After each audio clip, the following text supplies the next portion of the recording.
Zone Media.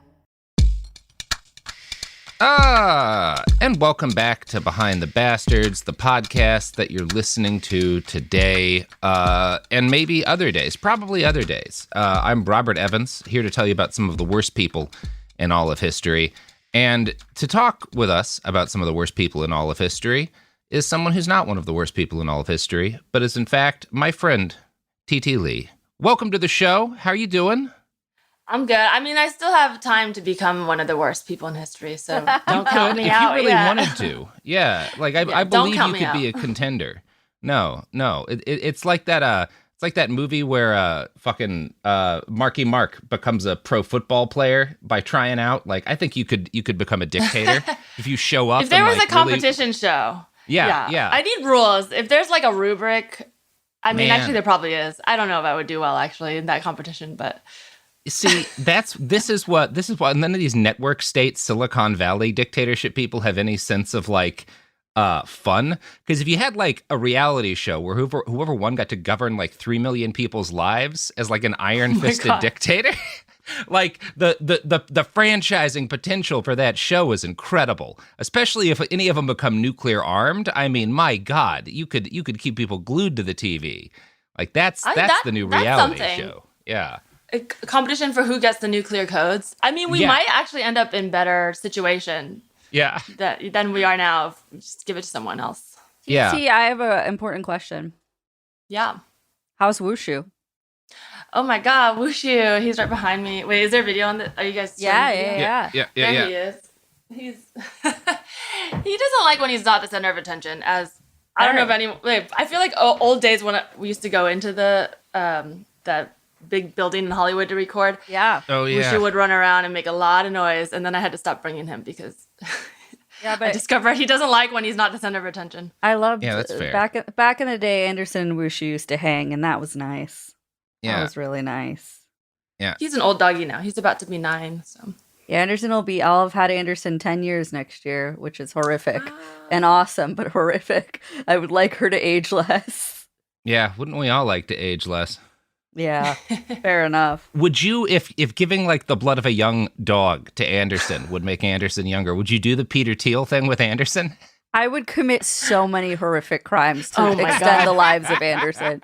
If I could extend Anderson's life longer, the amount of crimes I would commit to do this, I probably shouldn't say on mic, but my goodness. I would commit them. Biohacker. Who's the guy who like is always Botoxing his penis? Brian John. Are you talking about the guy who wants to live forever? Oh, that vampire-looking dude? They're all Botoxing. Oh, yeah. There's one guy on Twitter. Brian Johnson. Always, probably him, yeah. Yeah. I feel like, I wonder when the next dog... when the dog version of that? The dog version of that. Yeah. Yeah, because it does tend to... after 5 or 10 years, it trickles down. Like, people are now doing, like cosmetic surgeries for their dogs and stuff. It just takes a little while longer for people to be like, well, maybe my dog also needs to be ashamed that their eyelids are drooping or something like that, even though they're a basset hound and that's how they're supposed to look. I mean, they have BBL surgeries for the Labubus now. That's like a whole thing on TikTok. Yeah, there's like they like wear little doctor clothes and have little gloves and lights. And then, oh my God! You gotta look it up. They're great. The videos are great, but I mean, oh fuck. Well, I love the modern world. But you know what the modern world is built on, TT? Slavery, obviously, right? We're all aware of that, both in the past and today. Horrific transition, Robert. Great way I wasn't given a lot of options. Start my weekend. Fair enough. We started this how we started this, and that was the easiest way to get to slavery. You're never more than like 2 steps away when you're talking about like really any human history, to be honest. But when we talk about like the Atlantic slave trade, right? Chattel slave trade in the Americas. A lot of like our documentation about like what happened is documentation of like people kind of nearer to the end of the process who like escaped and were able to write about it. That's not exclusively it, but you get a lot more from that period of time. Just because, you know, earlier in the system, it was a lot harder for somebody to break out of that system and then to be able to like talk about what had happened to them. And so when it comes to like kind of the height of this period of time, one of our best sources in terms of like how actually brutal the system was on a day-to-day basis is the notes, the extensive diaries of a single man, of a guy who was a plantation owner in Jamaica. And one of the worst like documented like sex criminals and murderers in history, just because of like the stuff he wrote in his own diary.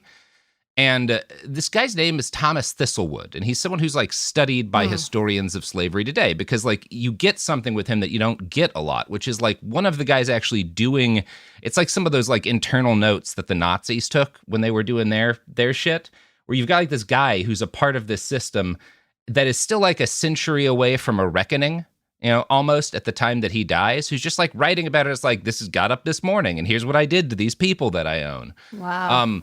So that's what we're talking about today. This is like a bleak story, but it's really important, not because Thistlewood himself is like the worst specific guy who ever owned people, but more because he's a pretty normal guy who owned people, who was like unusually detailed in his note-taking, right? That's why we know about this. Just like a guy writing in his diary. That's exactly. Yeah, first that's of all, what it is. I want to say, I had no idea what, like right before we started recording, I was like, I don't know what we're talking about today. And I asked you, I was like, is it going to be horrific? You're like, yep, we're talking about slavery. This one's real bad. Here we go. I felt a need to warn you about this. Yeah, I had a feeling. I'm like, you know what? It's been a while since I've done this podcast. It's going to be a brutal one. But no, I mean, obviously, I'm sure there's horrific things in it. But it's wild that you were talking, what you said about before people realize there's a reckoning, because that's something like I think about a lot. Like just like him writing in a diary feels like the most private, safe, like secretive thing, right? You just wrote it in a piece of paper. There's no such thing as Xerox. There's no internet. You just hide it somewhere. But that's also like one of the most lasting things, because nowadays internet could go away in 100 years. And so this is one of those things where this guy, like this, there's a decent chance that like very few people's lives who are like live tweeting or streaming everything they do today will be as known in 100 years as Thomas Thistlewood's, because he wrote it all down on paper, and it got like, when he died, his effects wound up in, I think, in a university's collection. It was like decades after his death that someone found these and was like, oh my God, like there's a lot of detail in here about how slavery worked.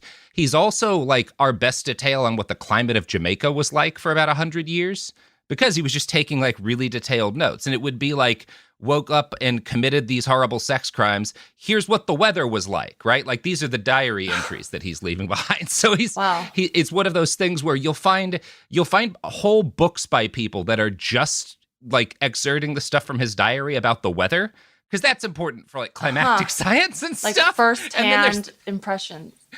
Yeah. Wow. And then there's this larger branch of scholarship that's about his crimes against humanity. But it's kind of like the Unabomber, where he is also known for his other work, you know?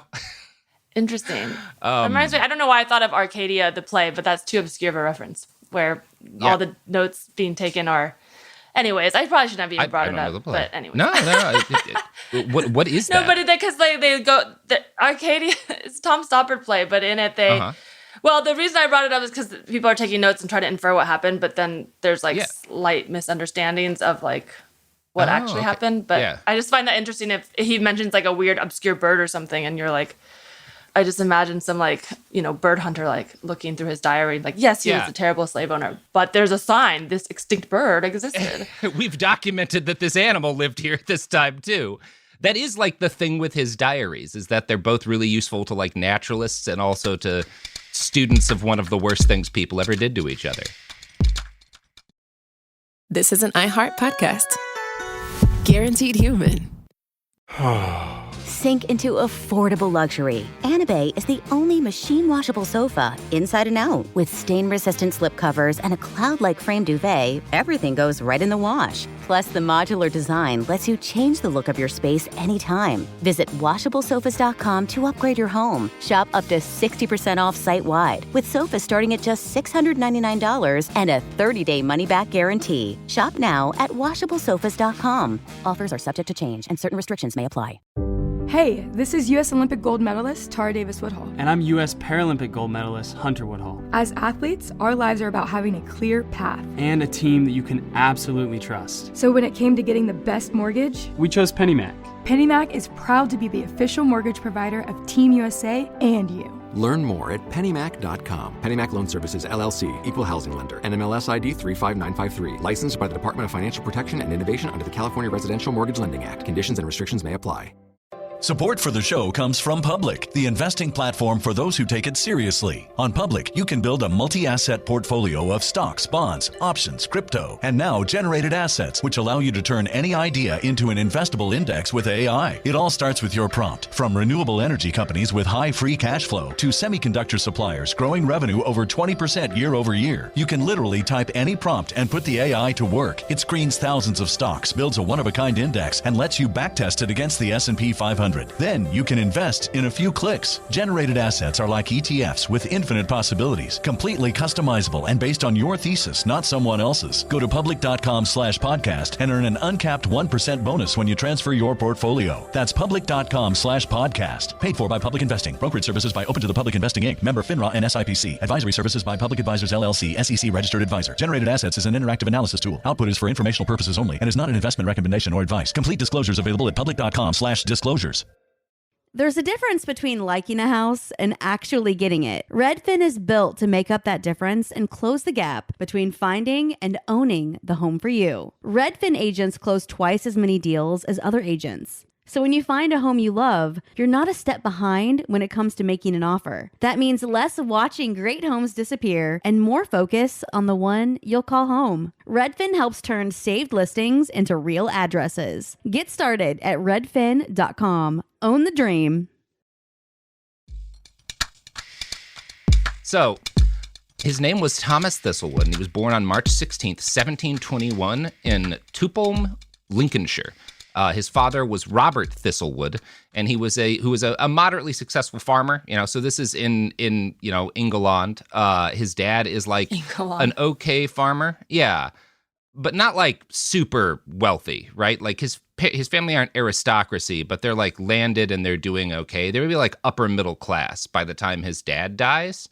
And his dad dies pretty young when Thomas is 6 in 1727. Now, this is one of those things where like the early 1700s were kind of coming into modernity, but there's still a lot that's almost very medieval. So like the father dies and he's got multiple sons. Everything's going to the firstborn son, right? That's just the way shit tends to work. And so if you're the second-born son, either like a wealthy family or of like a family like this that's just pretty comfortable, you're not going to inherit any of that land or really much in the way of wealth, right? So you kind of you grow up knowing your older brother's getting everything, and you're going to have to figure out something new to do. Something probably not. This is what fuels colonialism, right? Is to a heavy extent you've got all these second and third sons who are like not going to get shit unless they get it themselves. So they go over to the New World somewhere, and they probably die of cholera in a month. But whatever, Some of them get rich. We could marry rich, but Yeah. Yeah, that's your other option is marrying rich. But some people tried to do both. And yeah, this is kind of Thistlewood's going to be one of these guys who, from the time he's like 5 or 6 years old, knows, okay, Dad's gone. I'm kind of on my own in terms of figuring out like what I'm going to do to make my fortune. Thomas would be one of these unhappy second sons. His older brother, John, born in 1716, inherits basically everything. Their dad does set aside some money for Thomas, about £200 sterling. And you can never kind of convert perfectly from that kind of money to this kind of money because, like, most people back then didn't have money, or at least didn't use it most of the time. Like, your average transaction is like your average working class person isn't handing over money for stuff. You're often like bartering, like, well, this time of year, here's what I got and here's what I need, right? That's kind of a lot of the use of currency or IOUs and stuff like that. So, but anyway, you mightn't translate his inheritance to like $40,000 or $50,000, right? It's enough, it's going to like pay for him to get through school, basically, and that's kind of it. Because for his whole childhood, he has to like pay the people who are taking him in. Yeah, exactly, right? Okay. So this has to last the rest of his childhood. It sounds like a lot. Life. I see. but it's got to last him until, or at least until he's an adult, right? Because he gets like moved around almost as soon as his dad dies. And basically these people who are teaching him, he's living with them, or he's at a boarding school. And so wherever he is, he's paying to be, and he's paying people to take care of him for the rest of his childhood. Because that's kind of the only reliable social support there is. Some of these people are his relatives, but he still has to give them money because, like, that shit ain't free. It's like you travel with your bag of money and you're like, one coin for you? Right. You get one coin a year for taking care of me as like a 7-year-old, right? Wow. Yeah. So I wonder how much that does impact him as a kid, because that's a very transactional way to think of your childhood. Like, all right, now you have this much money left for your childhood, and you have to pay this much a year to the people carrying you so they can feed you, right? Like, that's wild. And you really have a sense of like how much your value is in society. Right. And if someone's like, I don't want to take care of you for this much, and you're like, please, I'm worth this much to be alive. Like, yeah, exactly. Here's what I can pay to continue being alive, please. And yeah, this is going to kind of turn him into the perfect foot soldier of the British Empire, because he sees relationships as very transactional, and he grows up knowing I'm going to have to hustle constantly for everything that I'm going to get, right? Especially if I want to be anywhere near as comfortable as like my dad was and my older brother is going to be. So in 1729, a now 8-year-old Thomas Thistlewood is sent to a school in Lincolnshire. This is a nice place, but it's not like the kind of fancy boarding school that the wealthy sons of the aristocracy are going to like send their kids to. So he winds up boarding with a relative by marriage, and he pays for his upkeep with his inheritance. And he does this in various ways over the next 6 years in 3 different schools. He studies Latin, he becomes fluent in that, he learns Greek, and he studies reading, writing, and arithmetic. And he's an intelligent kid. All signs point to the fact that he did pretty well in school. But it's also one of those things where once you're like 14 or 15, you're basically grown, and they're like, it's time to apprentice in something and figure out what you're actually going to do for a living. So at age 15, he moves into an uncle's house, and he pays him £5 sterling a year to be an apprentice on his farm. So he's like paying his uncle to teach him how to run a farm. But he's going to have to work on someone else's. He's not going to inherit any land of his own. Sometime after this, a couple of years later, reverse paid internship. Unpaid internship. Yeah, it's reverse. It's like an internship that you pay to attend at your family. Like you're paying your uncle to do to give you a paid internship, which is a shitty gig, really. Like having done an unpaid internship, at least you're not out any money, right? And it sounds like he's working. He's giving them free labor. Yeah, it's really fucked up, actually. And this guy's his uncle. Yeah, but that tells you something about how mercenary a lot of this culture is at the time, right? Like you wonder, why did the British Empire do the things that the British Empire did? Well, this is how people are living on the island when they're better off, right? Yeah, wow, that's like it's like these are the citizens and this is like their norm. Yeah, how do you think they're going to treat people in Bengal? Like, their own kids have to pay. Yeah, exactly. So I don't know how long he spends in this internship exactly, but he probably would have been somewhere around 18 when he sets off fully on his own to make a living as a livestock dealer, right? So he decides, I don't have any land yet, but I've got some money I've saved up, some left over from my inheritance. I'm going to start buying and selling livestock to try to make a profit.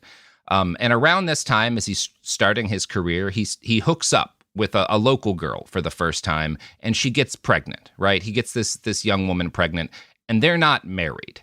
Now, in this period of time, the early 1700s, that there's this social level. If you get someone pregnant as the man, you have 2 choices. Choice 1 is convince this lady's parents to let you marry their daughter, right? And that's very much your job. She does not have a lot of choice in the matter, right? That's going to vary from family to family, but this is primarily you interfacing with this young woman's family, right? And if they don't want you to marry their daughter, if they don't see you as a suitable match, you can get in a shitload of trouble. You can go to prison for fathering a bastard, right?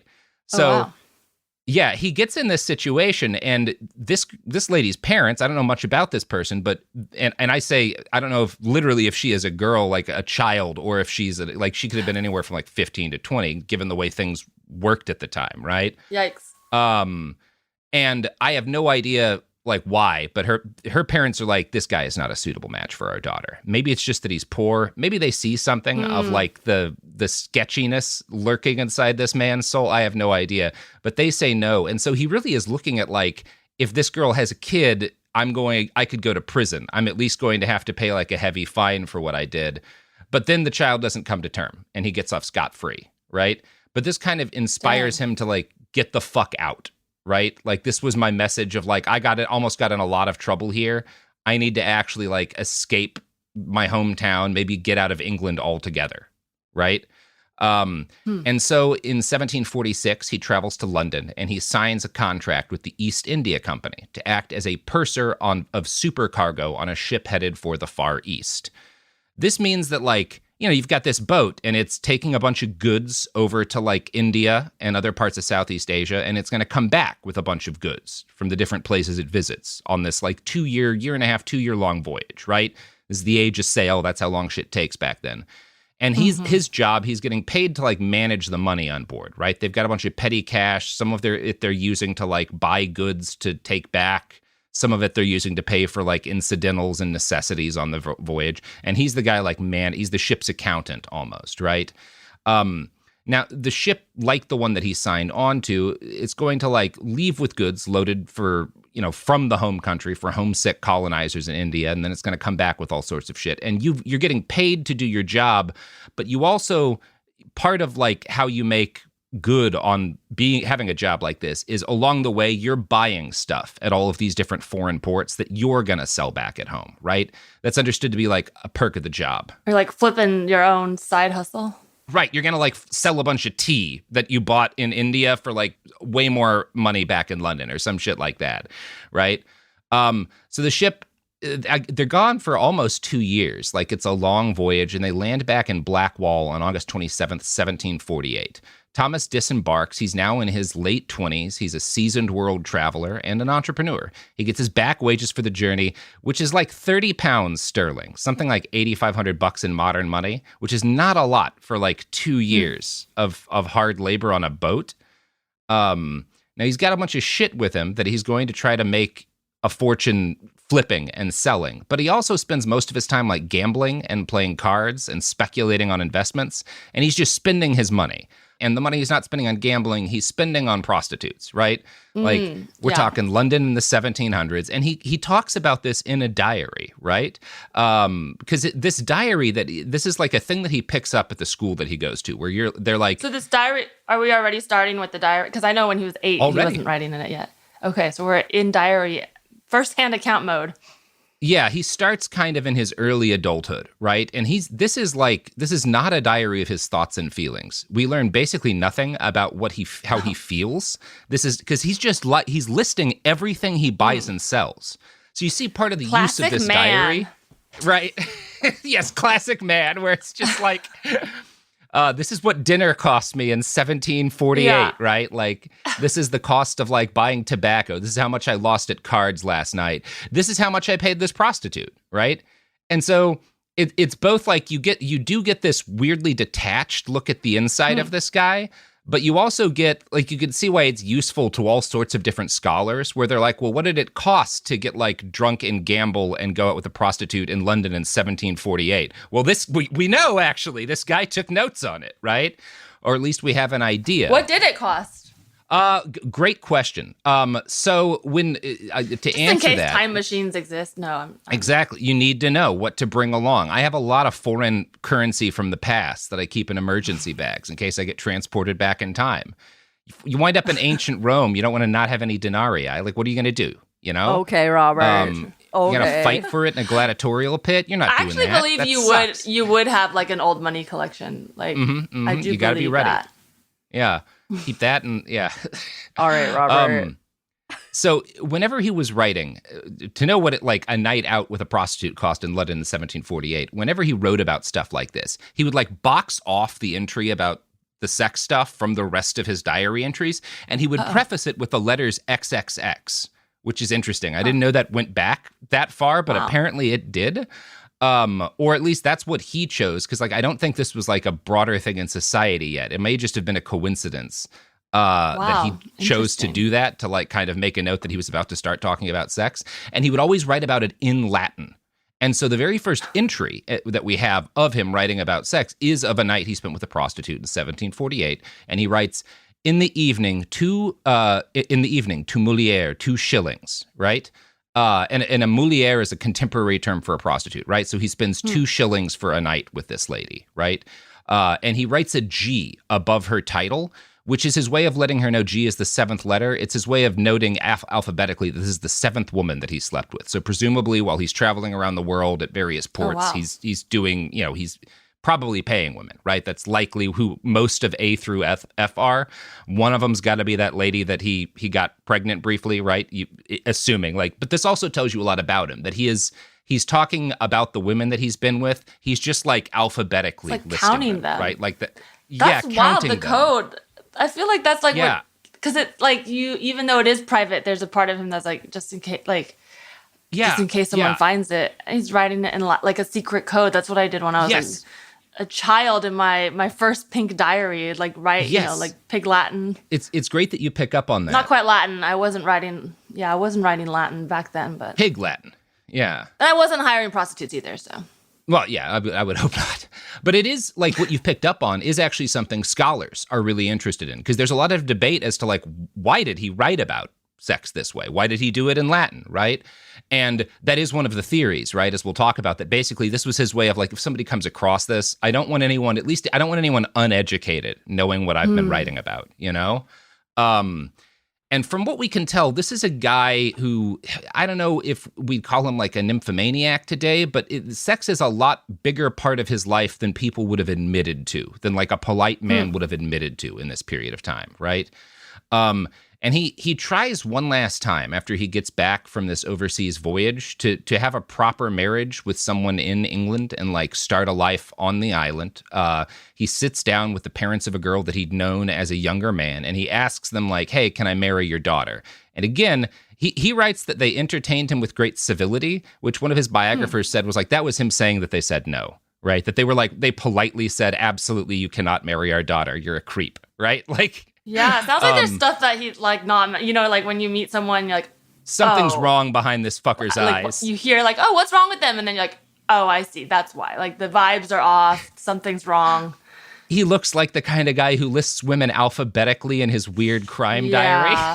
Yeah. He just those seems parents were off. correct in their assessment. Yeah, good call. Don't let this guy marry your daughter. Good call. So during this period of time, as at all other points in his life, Thomas read voraciously, and he took notes in his diary on what particularly interested him in the books that he was reading. In January of 1749, this was abortions. He's really interested in, and this again tells you a lot about what's happening elsewhere in this guy's life, is he's just casually interested in how to make abortifacients, right? Drugs to induce abortion. Wow. Or he often frames it as drugs to induce a miscarriage, right? And one of his recipes, I just found this interesting because this tells you, again, one of the things that the society believes at the time for an abortifacient at the time is 1 pound of bitter apples. I think that's what it means. It's LD of bitter. So it's an amount of bitter apples steeped in beer and cooked at least twice. It said will cause abortion, certainly.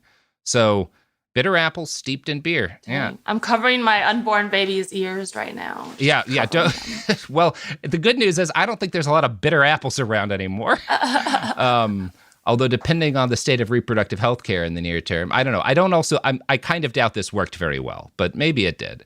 But he's making drinks to feed a little witch. He's making morning after pills. Yeah. He's interested, or at least he's put part of one of the things that's theorized is that if he didn't need it then, he was taking down notes while he was near a library on how to make basically morning after pills, because he foresaw, because of what had happened to him in his past, he was I might need to do that in the future, right? Dang. Because the other thing he's doing at the same time is he's writing down recipes for cures for venereal diseases, because this is a guy who's probably by this point slept with prostitutes in ports all around the world. He's picked up a lot of VD.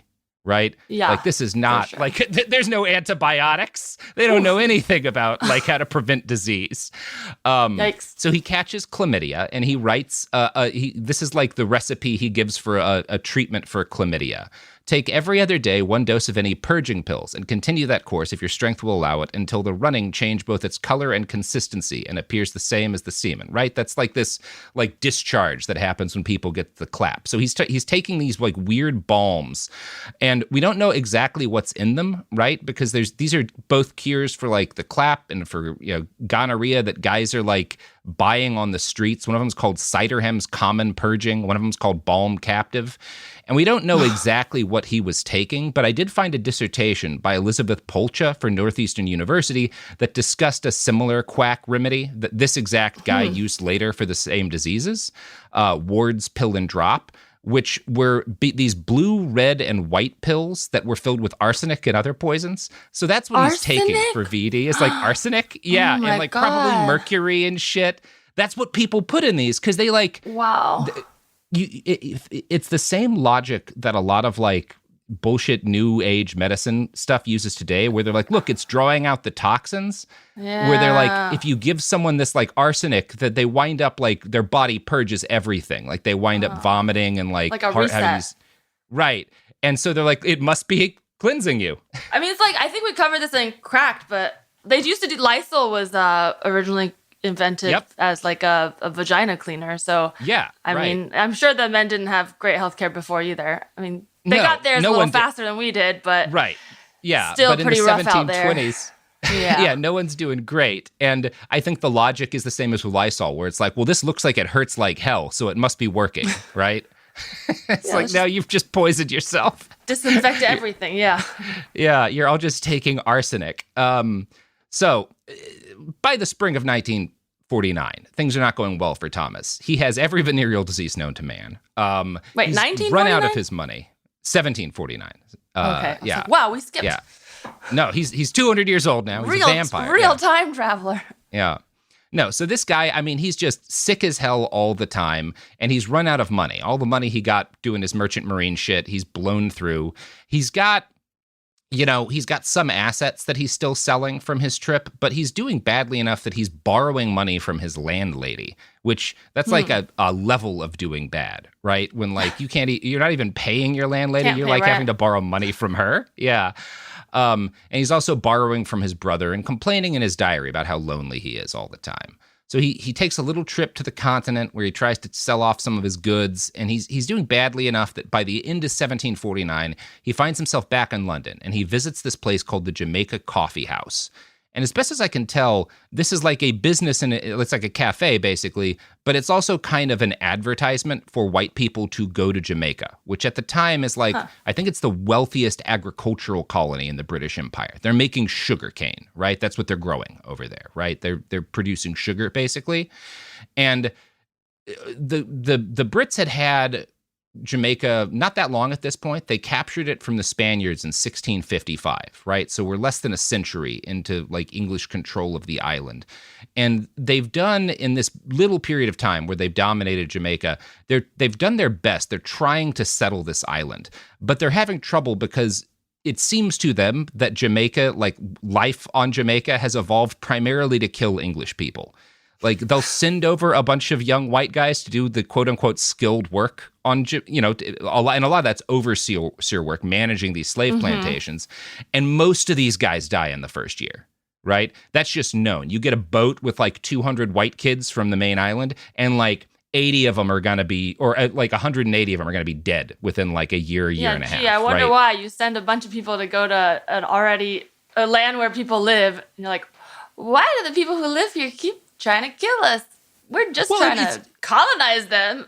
It's also just like the people who live there, right? Because there's also, the slaves who are brought there, the enslaved people, also die at an elevated rate.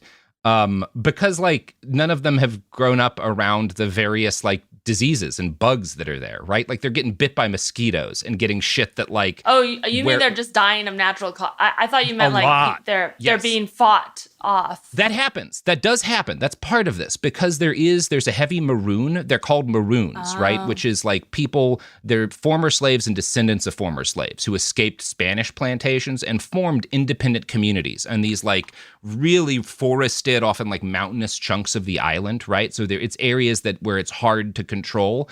And you can't, Great Britain has troops in Jamaica, but as soon as you send soldiers out into these heavily wooded parts of Jamaica, they just start dying of diseases left and right. You know, you can't keep a force out there for any length of time because the natural world will kill more of them than the enemy. But the enemy will also kill them because these Maroons, by this point, these are the people from the slave populations who survived their first years in Jamaica. So they are hardened to like the different diseases and bugs and whatnot that exist on the island. And they know these like forested, dense like rural areas. So they're able to fight very effectively this guerrilla war. So yes, it is both a mix of the natural environment and these different Maroon communities that are killing all of the young white kids who come here, right? Mm-hmm. And it goes badly enough for Great Britain that about a decade before Thomas Thistlewood shows up in Jamaica, the Brits give up and they offer terms to the Maroon communities. And so they say to these independent chunks of the island, basically, that are made up of former slaves and their descendants, we'll recognize your independence and will recognize your self-rule over your territory. And in return, you have to keep the roads open for us so we can transport goods, and you have to not raid these plantations. And whenever future slaves escape from our plantations, you have to help us bring them back. You have to help us if there's an uprising by the enslaved population, right? There's like a treaty where these Maroon communities agree to all this in order to not have to keep fighting these constant wars with the English colonizers, right? So this is like, it's an ugly thing. Like it's a morally complicated thing, but you understand the decision these like Maroon communities are making. They're like, well, at least we get to keep living on our own, you know? They're not quite a sovereign nation, right. There's no like big war to be fought, but they're not quite acknowledging that like England owns the whole place. And England's like, we own this, but we don't, but we do. But we'll recognize your right to stay in your area if you stop fucking with trade, basically, right? Like that's kind of the agreement that these communities come to with these agents of the empire. You know who else are agents of the British Empire? Maybe our sponsors, especially if it's like one of those big London banks. They might be advertising on this show. Who's to say? Life gets messy. Spills, stains, pet accidents, and kid chaos. But with Anabe, cleaning up is easy. Our sofas are fully machine washable, inside and out, so you never have to stress about messes again. Made with liquid and stain-resistant fabrics, that means fewer stains and more peace of mind. Designed for real life, our sofas feature changeable fabric covers, allowing you to refresh your style anytime. Need flexibility? Our modular design lets you rearrange your sofa effortlessly. Perfect for cozy apartments or spacious homes. Plus, they're earth-friendly and built to last. That's why over 200,000 happy customers have made the switch. Upgrade your space today. Sofas start at just $699. Visit washablesofas.com now and bring home a sofa made for life. That's washablesofas.com. Offers are subject to change and certain restrictions may apply.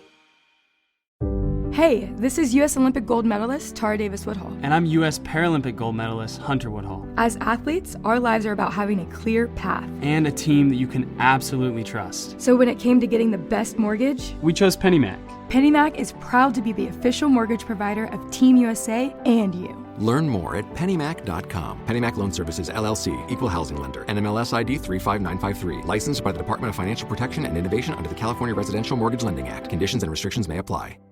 Support for the show comes from Public, the investing platform for those who take it seriously. On Public, you can build a multi-asset portfolio of stocks, bonds, options, crypto, and now generated assets, which allow you to turn any idea into an investable index with AI. It all starts with your prompt. From renewable energy companies with high free cash flow to semiconductor suppliers growing revenue over 20% year over year, you can literally type any prompt and put the AI to work. It screens thousands of stocks, builds a one-of-a-kind index, and lets you backtest it against the S&P 500. 100. Then you can invest in a few clicks. Generated assets are like ETFs with infinite possibilities, completely customizable and based on your thesis, not someone else's. Go to public.com/podcast and earn an uncapped 1% bonus when you transfer your portfolio. That's public.com/podcast. Paid for by Public Investing. Brokerage services by Open to the Public Investing Inc. Member FINRA and SIPC. Advisory services by Public Advisors LLC, SEC registered advisor. Generated assets is an interactive analysis tool. Output is for informational purposes only and is not an investment recommendation or advice. Complete disclosures available at public.com/disclosures. This week on Point Game with me, CJ Toledano, and Isaiah Thomas, it was our special live show, and IT let us know who he thinks would win if they did a 1v1 tournament during All-Star Weekend. Take a listen. Okay, so here's an event, I think, and it's been brought up a bunch that I think could fix All-Star Weekend, one-on-one tournament. Yeah. Who do you think is winning that tournament? Kevin Durant. Still, right now. Yeah. But what about like a smaller guard like yourself? Yeah, nobody's fucking with me though. That's one thing the one-on-one shit, I do that. Yeah. You can ask anybody, any team I've been on after practice, come over and get this ass whooping if you want. Yeah, we're playing ones after every practice. What, do you have any legendary one-on-one? No, ask my teammates about the legendary one-on-ones. Don't ask me, they know. Download the DraftKings Sportsbook app and use code POINTGAME. New customers can bet just $5, and if your bet wins, you'll get $300 in bonus bets instantly with code POINTGAME. In partnership with DraftKings, the crown is yours. Gambling problem? Call 1-800-GAMBLER. New York, call 877-8-HOPE-NY or text HOPE-NY. Connecticut, call 888-78-977-77 or visit ccpg.org. On behalf of Boot Hill Casino in Kansas, wager tax pass-through may apply in Illinois. 21 plus in most states. Void in Ontario. Restrictions apply. Bet must win to receive bonus bets, which expire in 7 days. Minimum odds required. For additional terms and responsible gaming resources, see dkng.co/audio. Limited time offer. And we're back. How we feeling? Sad. Well, as you might expect, my mood has gone down since before we started recording. Yeah.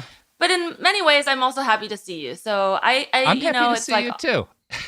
Happy to see you. Happy to learn about how shitty life was in the mid-1700s. Like, really just a bad time to be a person.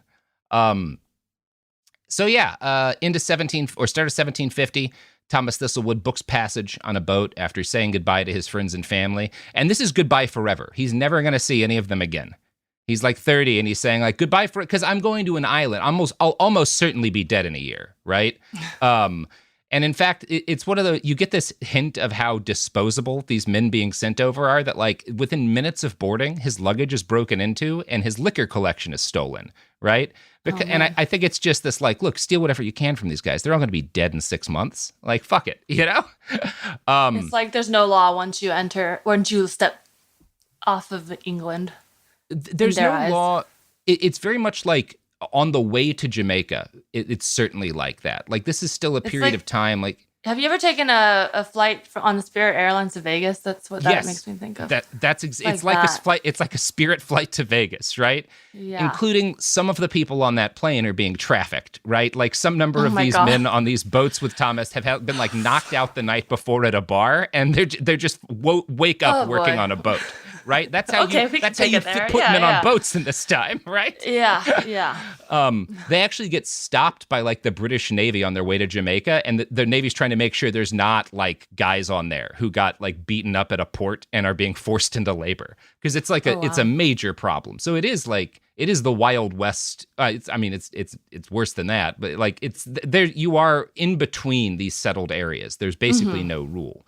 But part of the appeal of Jamaica to a guy like Thomas is it's known at the time, the like marketing nickname for Jamaica when they're trying to get these young white guys to move over there is that it's the best poor man's country, right? And what that means is that if you don't have any money, you don't have any standing in society back in Scotland or Ireland or, England, you can go to Jamaica and you will be, number one, you can get rich there. And number two, you'll get respected because all white men are equally respected. That's the idea, right? It's not exactly true, but one of the things that's said about planter culture is that any white man who shows up at any plantation in Jamaica will get he'll get put up for the night and get fed a good meal. It doesn't matter how poor you are or where you come from. There's this level of egalitarianism for white men in Jamaica, right? I see. As we'll talk about, this is not entirely what it sounds like, but this is how it's being marketed, right? This is how guys like Thomas are convinced to go there. And I want to quote now from a 2006 article in Caribbean Quarterly by James Robertson. The glowing promises which encouraged successive European migrants to sail to Jamaica often shattered against the brutal island society these Johnny Newcomes encountered. An early 19th century bookkeeper wrote home regretting his choice. Instead of being a gentleman's life, it is more like a slave, continuing, I'll die before I'll be a planter, though it is the best for getting money. A person that is hard enough to manage the business, may get to be an overseer, and have 300 or 400 pounds a year, but no one has wages equal to their hazards. 19 out of 20 die without getting anything, and I fear I shall be one of the unhappy number. These were daunting odds, and while the brutalizing work contrasted with the splendid prospects that had persuaded him to migrate, even if gullible farm boys continued to swallow recruiters' golden tails, the supply was never sufficient for all the vacancies. So, this is one of those... Wait, so they're being recruited... Oh, sorry. Well, just to clarify, when you say he's like, I'll never be a planter, but they're still like being paid just not well to be a planter, and so they're kind of being told they could be a boss. And they're being told... Is that right? Or are they already immediately going into slavery, the white people? They're not owning slaves, but they're managing slaves for slave owners. That's the start of the ladder once you get over here.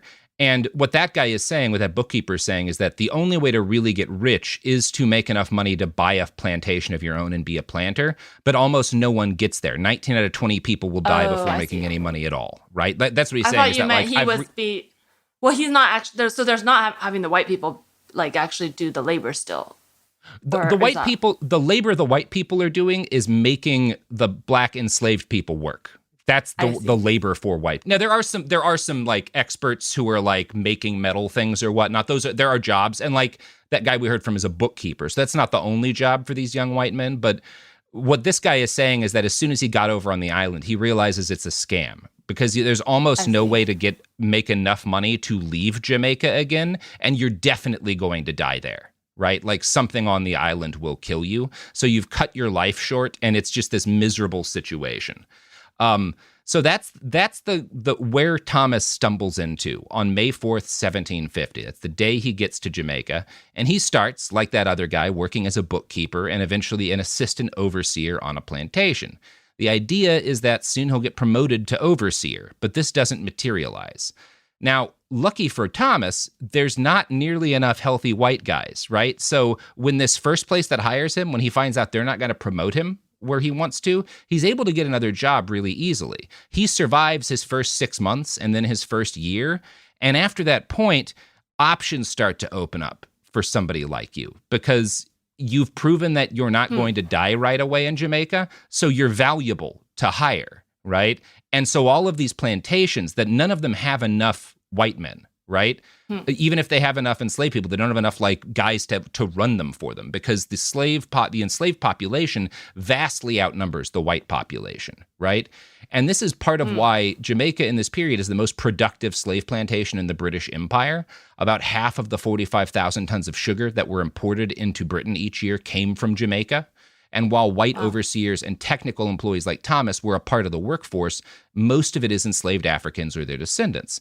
There's only rough numbers here, but by the time Thomas lands on the island, there's about 18,000 white people and about another 7,000 free black or like mixed race people on the island, right? So like 18,000 white people, another 7,000 free non-white people. The enslaved population is 170,000. So when we talk about why there's this reputation that any white man will be treated well in Jamaica, it's because there's not as much room for the rich people, the rich white people, to exclude the poor white people because they're so outnumbered, right? You kind of need these poor white guys at your back in case there's a slave uprising, which there will be periodically, right?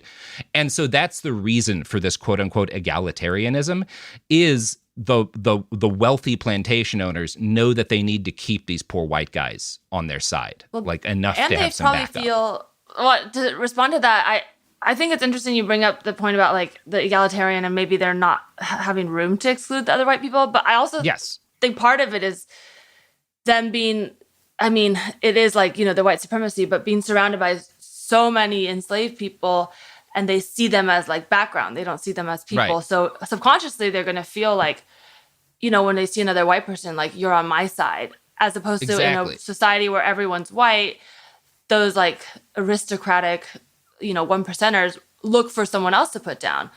Yeah. But they kind of have that space filled, and so they're gonna just be nicer. And I think that kind of leads to that like superiority complex, because you just get so used to feeling like a whole nother race is a background to your supremacy. So yeah, it's interesting. Well, and that also helps explain why these poorer white guys who don't own enslaved people themselves will defend the system so much, is that they still, because of the system, they have a much higher place in society than they otherwise would, right?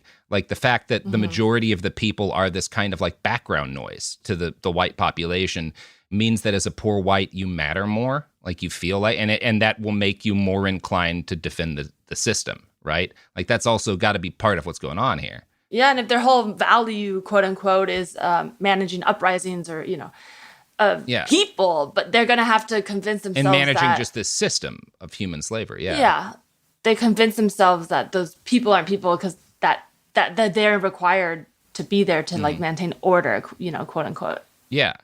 Now, and I should make it clear here that at the time when he arrives, Jamaica's kind of changing, but at the time he lands there, it's still the case that like of that 7,000 or so person population of like free non-white people in Jamaica, a good number of those people also own enslaved human beings and operate plantations, right?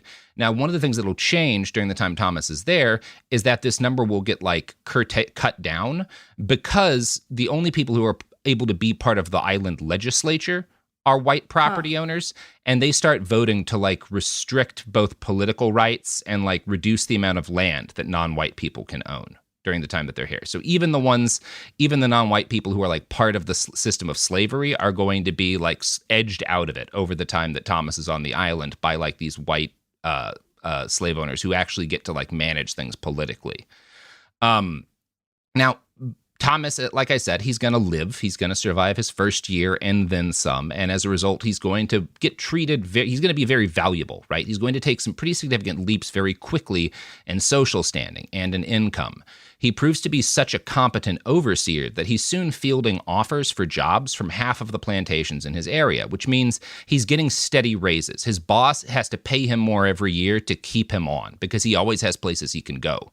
This allows him to accrue a tidy pile of ready cash, and he starts buying human beings of his own, and he will rent them. He doesn't own land yet, so he's buying people, and then he's renting them out to his bosses as laborers, right? And he's pocketing the money for their labor. And that's how he basically sets up passive income for himself that is going to like allow him eventually to buy a plantation of his own, as he starts by like buying people and renting them back to his boss.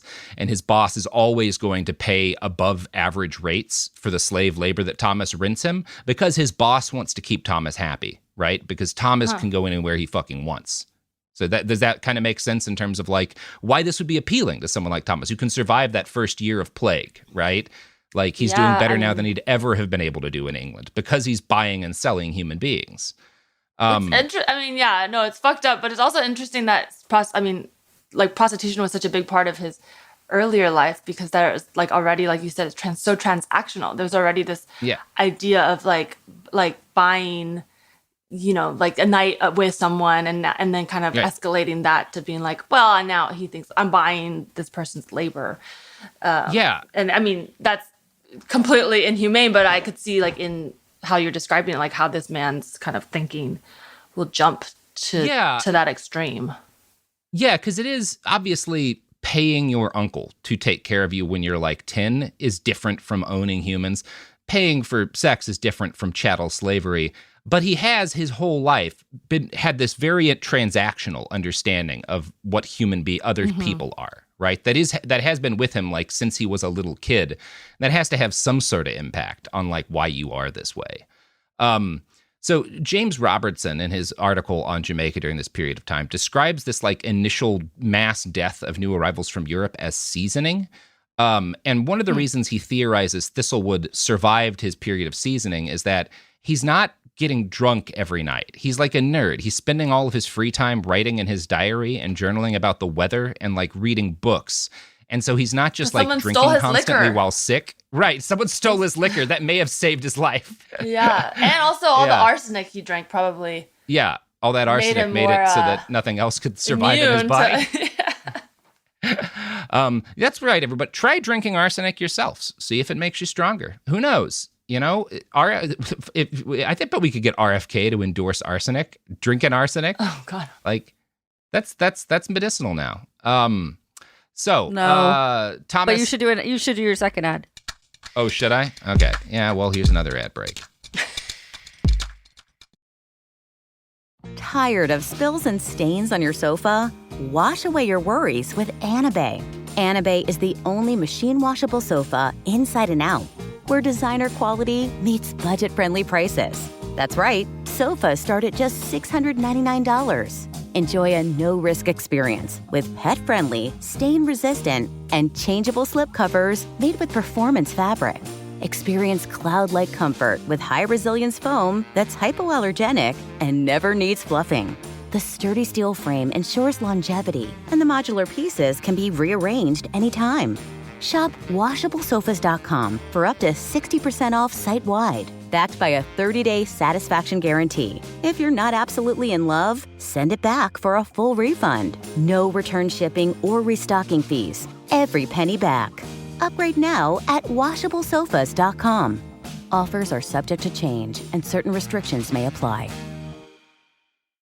Hey, this is U.S. Olympic gold medalist Tara Davis-Woodhull. And I'm U.S. Paralympic gold medalist Hunter Woodhull. As athletes, our lives are about having a clear path. And a team that you can absolutely trust. So when it came to getting the best mortgage, we chose PennyMac. PennyMac is proud to be the official mortgage provider of Team USA and you. Learn more at pennymac.com. PennyMac Loan Services, LLC, Equal Housing Lender, NMLS ID 35953. Licensed by the Department of Financial Protection and Innovation under the California Residential Mortgage Lending Act. Conditions and restrictions may apply. Support for the show comes from Public, the investing platform for those who take it seriously. On Public, you can build a multi-asset portfolio of stocks, bonds, options, crypto, and now generated assets, which allow you to turn any idea into an investable index with AI. It all starts with your prompt. From renewable energy companies with high free cash flow to semiconductor suppliers growing revenue over 20% year over year, you can literally type any prompt and put the AI to work. It screens thousands of stocks, builds a one-of-a-kind index, and lets you backtest it against the S&P 500. Then you can invest in a few clicks. Generated assets are like ETFs with infinite possibilities, completely customizable and based on your thesis, not someone else's. Go to public.com/podcast and earn an uncapped 1% bonus when you transfer your portfolio. That's public.com/podcast. Paid for by Public Investing. Brokerage services by Open to the Public Investing Inc. Member FINRA and SIPC. Advisory services by Public Advisors LLC, SEC registered advisor. Generated assets is an interactive analysis tool. Output is for informational purposes only and is not an investment recommendation or advice. Complete disclosures available at public.com/disclosures.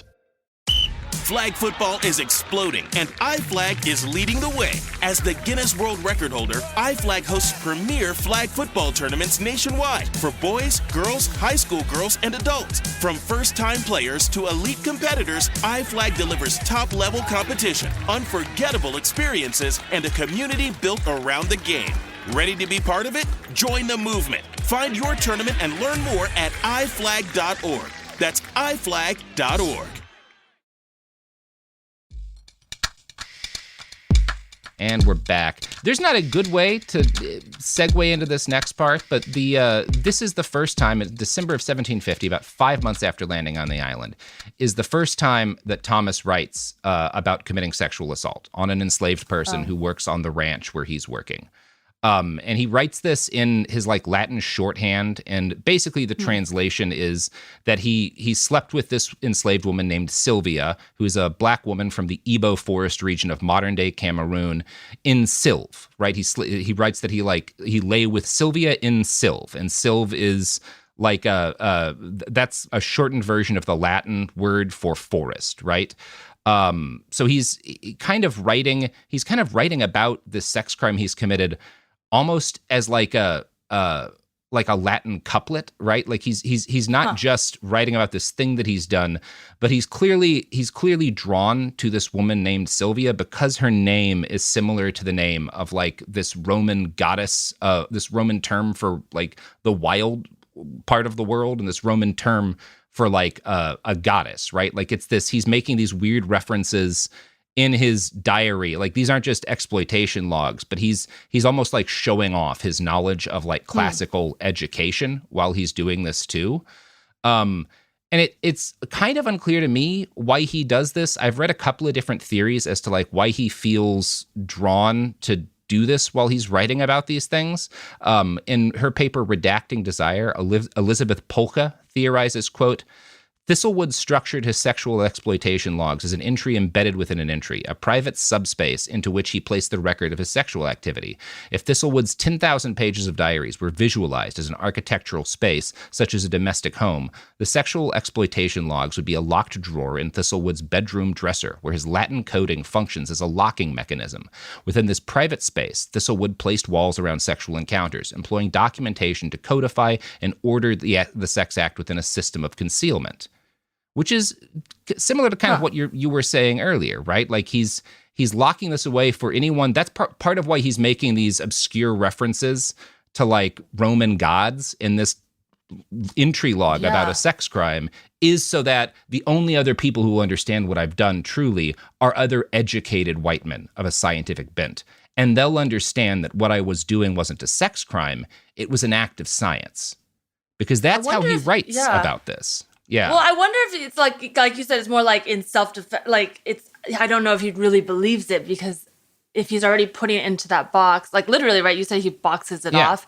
There's that feeling that's already. How like he describes it. Yeah, he needs to separate it, and then on top of that, it's like you're kind of what you said. He's writing in couplet. It makes me think of like, you know, you kind of code switch when you're, you know, if you're writing, like people analyze if you're lying or not. Like maybe there's a piece where he switches into like, he thinks he's intellectualizing it, but really it's because he feels some sort of guilt, and then is trying to connect it or dissociate, or, you know, be like, actually, I'm, you know, kind of going into this intellectual place when I'm doing this, but really it's a reaction to his own feelings. I mean, it's his diary after all. He's not needing to defend himself to anyone. Right.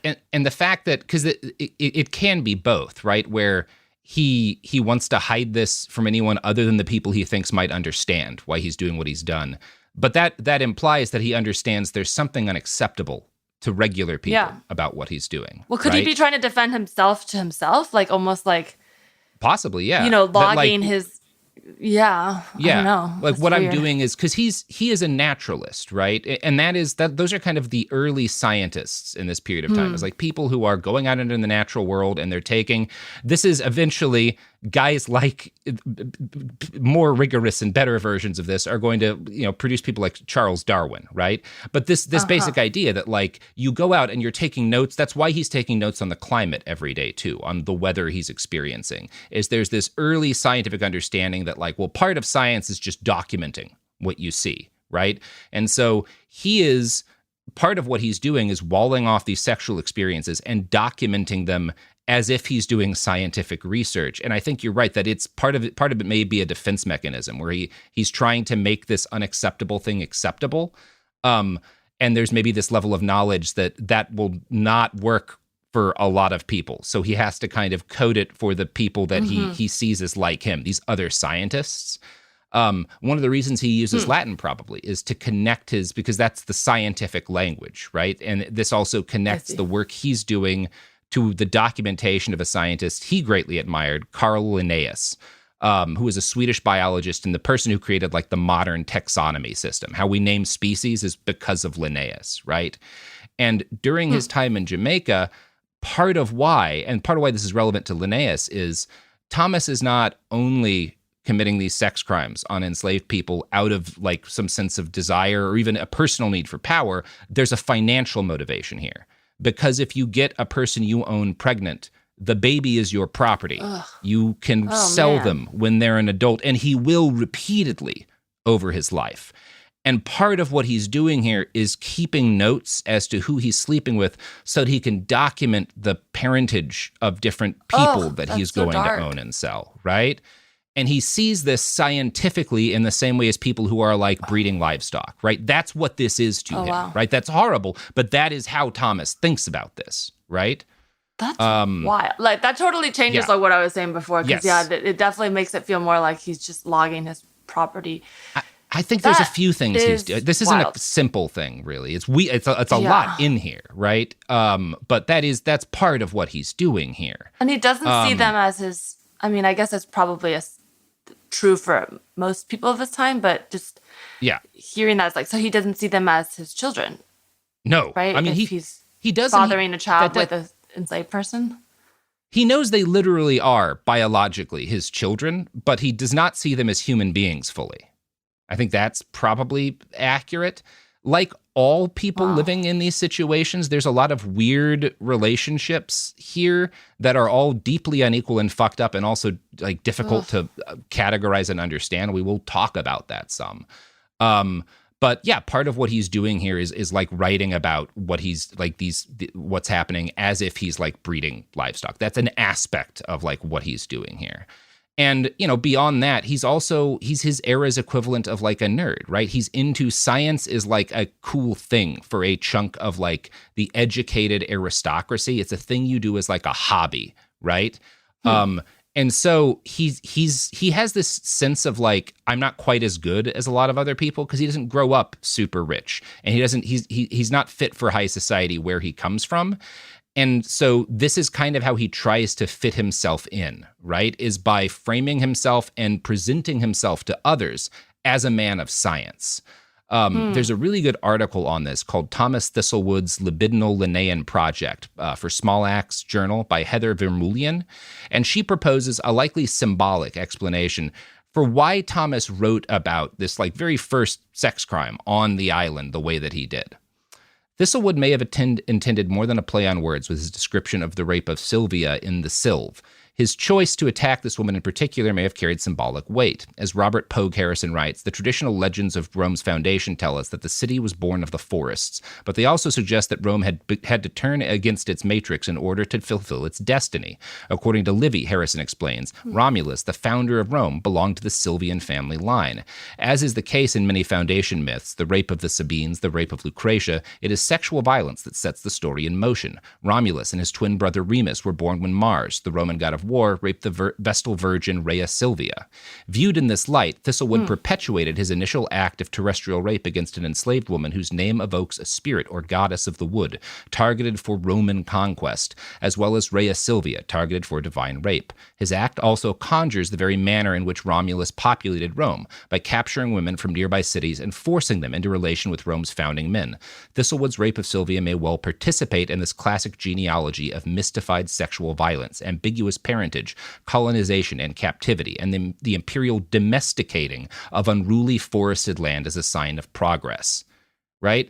So this he sees this as part of this very scientific and high-minded colonial project. England is colonizing and civilizing the wilderness and making it better, and these sex crimes I'm committing are a part of this scientific effort to improve via not just like, by developing the land, but by inserting my DNA into these populations. That's how he's thinking about this, right? Does he say, because that's like what, I can see that very well written, it's fucked scholarly up, interpretation, but is he really like that? Like, I don't want to call him smart, but is he really like thinking that deep, or... This would have been all of these ancient Roman myths and all of this knowledge of Latin. This was part of a normal education for a man of his stature at this time. I see. You got an intensely detailed classical education, right? Because in part, the British Empire is portraying itself as in this line of civilizing imperial Western forces, right? And in this line of like, because the Greeks and the Romans are very much admired for their understanding of the natural world, right? And for their power and command over it in an area in which that was seen as having been less common elsewhere. And it's part of why Latin is still the language of science at the day. And it's also, Thistlewood doesn't want to see himself as just a guy trying to get rich and committing horrible crimes against other human beings. He wants to see himself as part of this noble global endeavor to civilize the world. And that's almost how... mythological. Like, it's very mythological. Yes. There's a parallel to what I see. What I see happening now with a lot of white supremacists. Yep. But because they talk a lot about classical literature and referring to classical, like, and, you know, biblical memes or imagery. I know, like, Hillsdale College is one that, you know, very extreme conservative, and they really focus on teaching classical stories to children, and very much in the same way you're talking about, sort of like upholding these like images that are, you know, Eurocentric myths. And this is a massive part. This is not just a part of fascism, but this is a part of selling any fucked up thing to young men, as you convince them they're doing something great, right? This thing that we could just say is you giving into your base impulses is also heroic. And it puts you in line with divinity, and you're part of this great civilizing mission, right? We've been telling young men that in every society that's ever existed to get them to do fucked up shit, right? And that doesn't, by the way, that's not to say, oh, Thistlewood's just a victim. No. He is choosing to find a justification for the cruel, violent, vicious things that he wants to do, and that he increasingly finds appealing because he becomes a worse and worse person the more he gives into this. And that means you need to come up with increasingly like lofty intellectual justifications for the horrors you're committing, right? Yeah. Well, to be clear, I'm not, I mean, because I know there's been times when I'm like, oh, that's interesting he said that. No, like, you need to understand for this, For the right? listeners who don't know me, like, I'm very much like, oh, yeah, there's no justification. I from the beginning to the end, like, this slave owner, I'm already like, not trying to be like, justify it, but it is so interesting to me to dive into like the details, because it is like, why are we still here in some ways? Like, years later, why are we still seeing people like this? I mean, not in the exact way, but how does this happen, you know? I think this is an important half, not even half, but this is an important part of the story, is not how they lived with themselves, but how they felt good about themselves for doing this. And how they justify in their own world that they're heroes. And he is literally raping civilization into these people. That's how he thought about it. In a very literal way, in a lot of, like, I mean, he wouldn't have called it rape, but, like, that's what he's doing, you know? And he sees this as part of his civilizing because he's boxing mission. it off separately. Yes. And he also writes repeatedly about a lot of these people not wanting it, right? He will write basically, they weren't into it, or they weren't like, he will add that. He takes notes on that sort of thing, too. That's part of the documentation. Does he describe the, like, sex he had with, not in detail, you know, women he dated? Well, no. Like, that's not what I meant. I meant, did he describe the sex he had with women that were like dating differently than the woman he raped, or they're kind of all seen as like objects? We don't get any of that. We don't know. We know because of things that little bits, side bits of his life that we get. We know that he got a woman who was roughly at his social level pregnant when he was younger, and that the relationship didn't work out, right? We know that. He never writes about anything that could be termed an equivalent relationship between two people choosing to be, like, right? He writes about paying for sex, and, you know, I don't know about the ethics of where you want to put the ethics of sex work in 1700s London, but it's different than what he's doing in Jamaica. And he writes about sex crimes that he commits in Jamaica, right? He does write, there is an enslaved woman with whom he has a long relationship that is obviously not a consensual relationship, but he writes about it as if it is, because that's his interpretation. That's how he feels about it. We get a little of that, and it's still pretty brutal, because he's still like, I mean, we'll talk, unfortunately, about too much of that. But in January of 1753, Thistlewood, takes on his most prestigious job yet. He gets made overseer of the large and profitable Egypt Plantation. This is still in Jamaica. It's just called Egypt. He's paid the princely sum of 60 pounds sterling a year for his labor. Immediately after he moves to the plantation, he commits another sex crime on another young enslaved woman named Flora, replicating his Sylvia word play by mentioning her within several lines of a passage discussing the plantation's flora, right? And he writes that he paid her 4 bits after doing this. And this is something you get periodically. Some of these women jokes, he will like give money to. It's just like, no, it's a type of currency. It's 2 T's.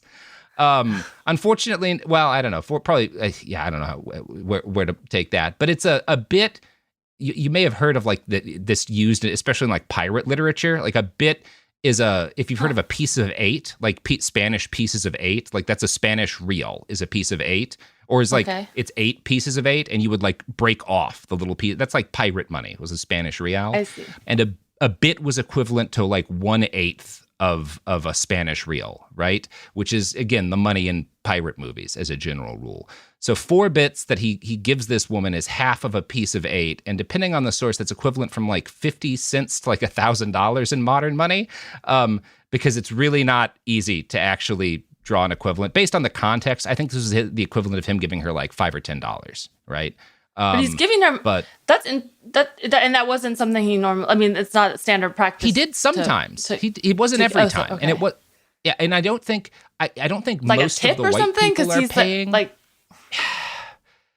I think some of it is that maybe it makes him feel better. Like this is more like what he was doing with the sex workers in England than what it is, which is a sex crime. And I think some of it is that this just makes it easier for him, right? Like it was there a world where there were also enslaved people doing like sex work on the side? Yes, like that's a thing too. Is that like if you're Flora, maybe this is how you make money because there's not a lot of options open to you to do that. We really don't know how this conversation starts. Like we know that this is a sex crime just because of the slave and free relationship, right? But we don't know if she would have seen herself as like, well, this is a way for me to make money, right? Like, there's not a lot. Me more money, Or if he just assaulted her and then threw some money on the ground. Like either of those could be the case. There's not really any way to know. Yeah, and all of them are bad. It's just that we don't really know what was happening here. That said, it is worth it. He starts after Flora. He picks out another African-born enslaved field worker, and he starts what he describes as a relationship with her, right? And he describes Ginny as consenting to the liaison. Obviously, she didn't have choice here. But it's worth exploring what she would have seen as the benefits of a relationship like this, because that does paint a bleaker story. And we get some hint as to that in Robertson's article, because he writes that the two were together for nearly a year, but, quote, she increasingly alienated his affections by heavy-handed attempts to intervene when he assigned punishments. Bringing a knife to bed proved the final straw. So what I take from this is she that brought Ginny, a knife to bed, or he brought? Yes, he brought a knife to bed. She did. She did. And Ginny, quote, again, I use the word choice loosely here, but one of the few choices available to her was, if I get in this guy's good graces and pretend that I like him, the next time he tries to beat one of my friends, I can convince him to stop. Right? Sure. And that's eventually, toxic, manipulative, very fucked up. Right. Yeah. Yeah. Like he's already interested in her. If she refuses, it's going to be worse. So put some. Maybe I can use this position to help some people. And Thistlewood gets annoyed at her, right? Because she's yelling at him when he beats people. And eventually she decides, I might need to kill this guy. Maybe I can't convince him to not be so much of it. And so she brings a knife to bed and he catches her, right? And this is the end of whatever you want to call this, very, very bleak thing, right? But it tells us a lot about how someone in Ginny's position may have thought about what was happening as well, maybe this is an opportunity to gain some control over my life and my friends' lives, right? And yeah. What does he do when he finds the knife in the bed? He kicks her out, basically. I mean, she gets punished for this. She was almost certainly would have been whipped for this.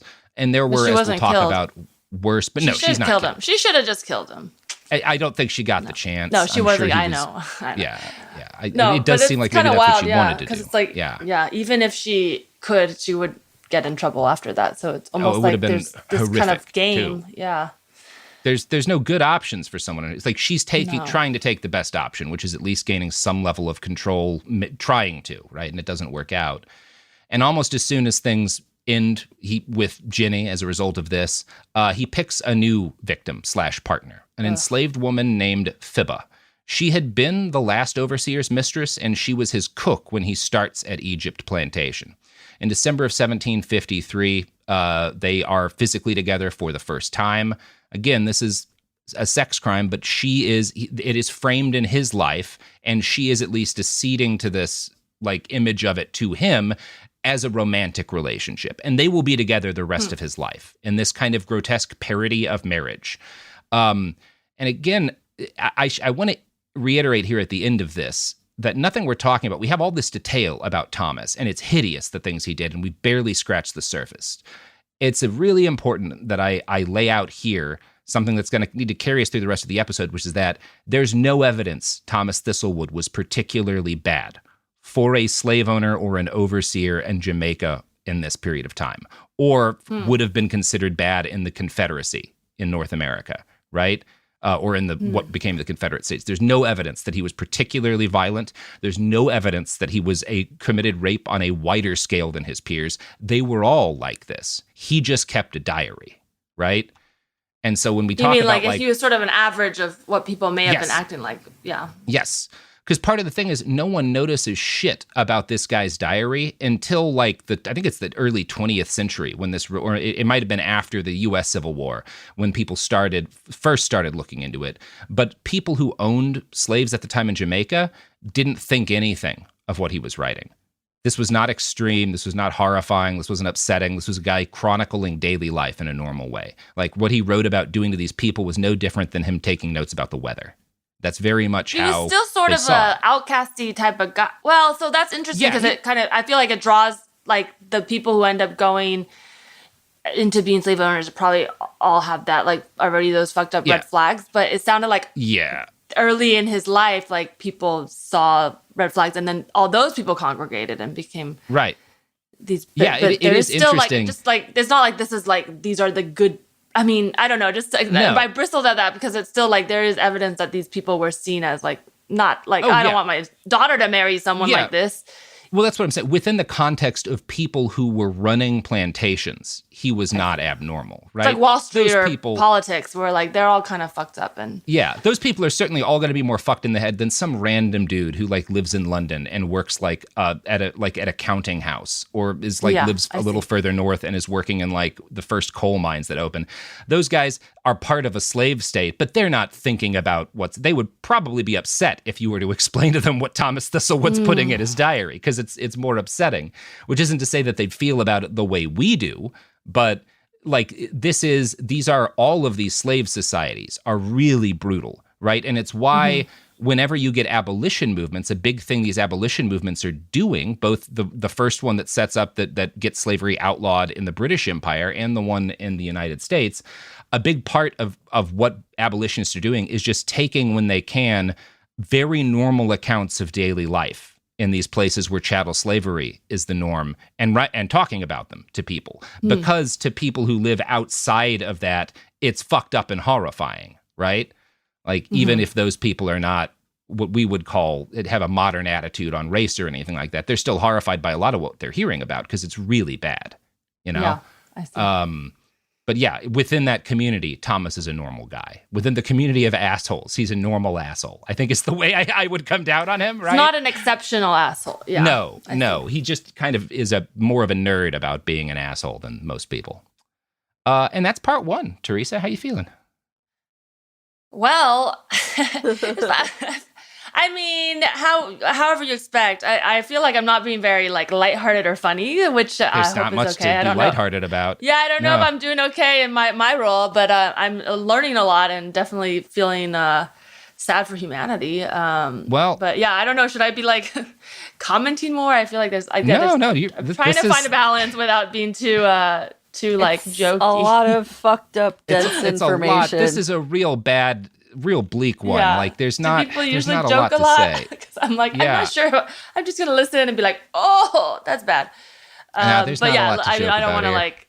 Yeah, I hope I'm doing okay, but you're fine. It's just bad stuff. Yeah. Do you have anything you want to plug, Titi? Truly not much going on right now because I'm about to have a baby. But my friend Zach Broussard just came out with a book, and so I'll plug his book. It's like kind of like a parody of like those like spooky stories, but it's a Christmas one. It's called Scary Stories to Make You Scared of Christmas. Zach Broussard. It's you can get a free ebook online, or you can buy it on Amazon. So check it out. He's a very funny comedian. Hell yeah, check that out, everybody. And yeah, we will be back. TT, thank you so much for being on the show. We will talk to you again for a really depressing part 2. Can't wait. Behind the Bastards is a production of Cool Zone Media. For more from Cool Zone Media, visit our website, coolzonemedia.com, or check us out on the iHeartRadio app, Apple Podcasts, or wherever you get your podcasts. Behind the Bastards is now available on YouTube. New episodes every Wednesday and Friday. Subscribe to our channel, youtube.com/@BehindTheBastards. Kids, pets, life, your sofa sees it all. But with a washable sofa, stains don't stand a chance. All of our sofa collections come with fully machine washable covers and cushions, making cleanup effortless. Liquid and stain-resistant fabrics provide extra protection against everyday messes. Plus, with modular designs, you can rearrange your sofa however you like. Perfect for growing families and changing spaces. Starting at just $699, it's time to upgrade to a stress-free, mess-proof sofa. Visit washablesofas.com today and save. Offers are subject to change and certain restrictions may apply. Flag football is exploding, and iFlag is leading the way. As the Guinness World Record holder, iFlag hosts premier flag football tournaments nationwide for boys, girls, high school girls, and adults. From first-time players to elite competitors, iFlag delivers top-level competition, unforgettable experiences, and a community built around the game. Ready to be part of it? Join the movement. Find your tournament and learn more at iflag.org. That's iflag.org. This is Radhi Devlukia from A Really Good Cry. I absolutely love getting outside, whether it's a quick walk or a mindful few steps between meetings, or even a longer run to just clear my head. But the one thing that can really ruin that for me is shoes that just don't feel right. That's why I started wearing Ultra Running. With the Ultra Fit, every step feels comfortable, balanced, and strong, like my feet can finally move freely. What really stood out to me was the roomy toe box. My toes actually now have room to spread out, which makes movement feel more natural and comfortable. And when your feet aren't cramped, you feel more balanced, like every step has a strong, stable foundation. I've noticed that with extra space, my foot muscles get to work building strength, so I can actually move with more confidence. Ultra fits and moves with you no matter your pace or your goals.